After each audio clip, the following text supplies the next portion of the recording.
నా పేరు లోకనాథం, వ్యవసాయ కార్మిక సంఘం రాష్ట్ర ప్రధాన కార్యదర్శి. ఏజెన్సీ ప్రాంతంలో 5వ షెడ్యూల్ ఉంది. ఈ 5వ షెడ్యూల్కి సంబంధించి రాజ్యాంగంలో అనేక అంశాలు పేర్కొనబడింది. ఇది రాష్ట్రపతి అట్లాగే గవర్నర్ యొక్క ఆదేశాల మేరకు ఈ ప్రాంతంలో అన్ని రకాలైన చట్టాలు అమలు చేయాలి.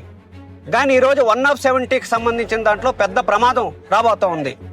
ఎందుకంటే సుప్రీంకోర్టులో దాదాపు 1900 మంది నాన్ ట్రైబ్ ఎవరైతే ఉన్నారో వాళ్ళందరూ సుప్రీంకోర్టులో అప్పీల్కి వెళ్ళారు. దీనికి సంబంధించిన దాంట్లో రాష్ట్ర ప్రభుత్వం కానీ కేంద్ర ప్రభుత్వం కానీ స్పందించట్లేదు.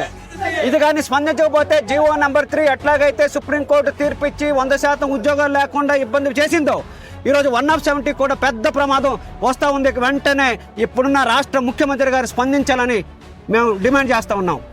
రెండో అంశం జీవో నెంబర్ 3. గత ఎన్నికల సందర్భంగా చంద్రబాబు నాయుడు గారు ఒక స్పష్టమైన వాగ్దానం చేశారు. జీవో నెంబర్ 3 సుప్రీంకోర్టు రద్దు చేసింది కాబట్టి దీనికి ప్రత్యామ్నాయంగా జీవో తీసుకొస్తాను, 100% ఉద్యోగాలు గిరిజనులకు ఇస్తామని చెప్పి ఏజెన్సీలో ఉండే అన్ని బహిరంగ సభలు తెలియజేశారు. కానీ 2 ఏళ్ళు అయింది, ఒక డిఎస్సి జరిగింది. ఆ డిఎస్సిలో ఏజెన్సీ మొత్తానికి సంబంధించి ఎంతమందికి గిరిజనులకు వచ్చాయంటే 156 మంది మాత్రం వచ్చాయి. గతంలో 100 ఉద్యోగాలు వచ్చే పరిస్థితి ఉండేది. ఉపాధ్యాయ ఉద్యోగాలు కానీ రకరకాలైన ఉద్యోగాలు వచ్చాయి. జీవో నెంబర్ 3 అనేది రక్షణ కవచంగా ఉంది. ఆ రక్షణ కవచాన్ని ఈరోజు పెద్ద ప్రమాదంలో పడింది. కాబట్టి వెంటనే రేపు 24వ తేదీన సీఎం గారు రంపచోడవరం వస్తున్నారు కాబట్టి వెంటనే ప్రకటించాలని మేము మా సంఘాలుగా అడుగుతా ఉన్నాం. అదే కాదు, మనం చూస్తూ ఉన్నాం ఈరోజు అనేక రకాలైన ఇబ్బందులు ఈరోజు వస్తూ ఉన్నాయి. ట్రైబుల్కి సంబంధించిన దాంట్లో పోలవరం నిర్వాసితులు దాదాపు 1,25,000 మంది ఉన్నారు. వాళ్ళకు సంబంధించిన ప్యాకేజ్ ఇచ్చే విషయంలో కానీ వాళ్ళకు భూములు ఇచ్చే విషయంలో కానీ ఎవరైతే మేజర్లు ఉన్నారో వాళ్ళకి సంబంధించిన దాంట్లో కూడా ఏ రకంగా పరిష్కారం చేసే పరిస్థితి లేదు. అది కాకుండా ఏజెన్సీ ప్రాంతంలో మనందరికీ తెలుసు అటవీ హక్కుల చట్టం వచ్చింది. అటవీ హక్కుల చట్టం ప్రకారంగా 5 ఎకరాల నుండి 10 ఎకరాల భూములు ఇవ్వాలి.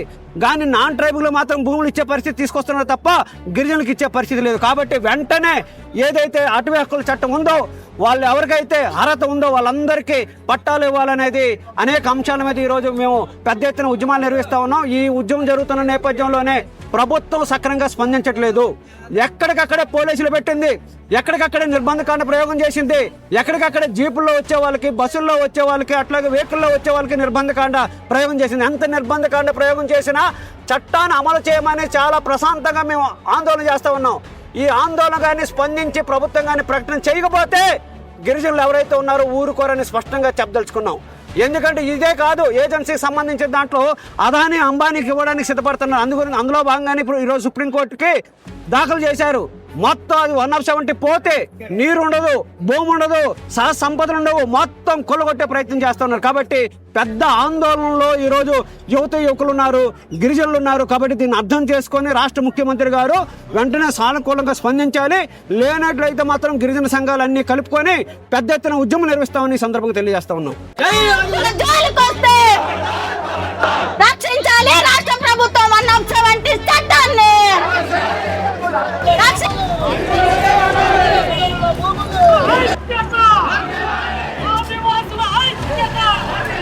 Terima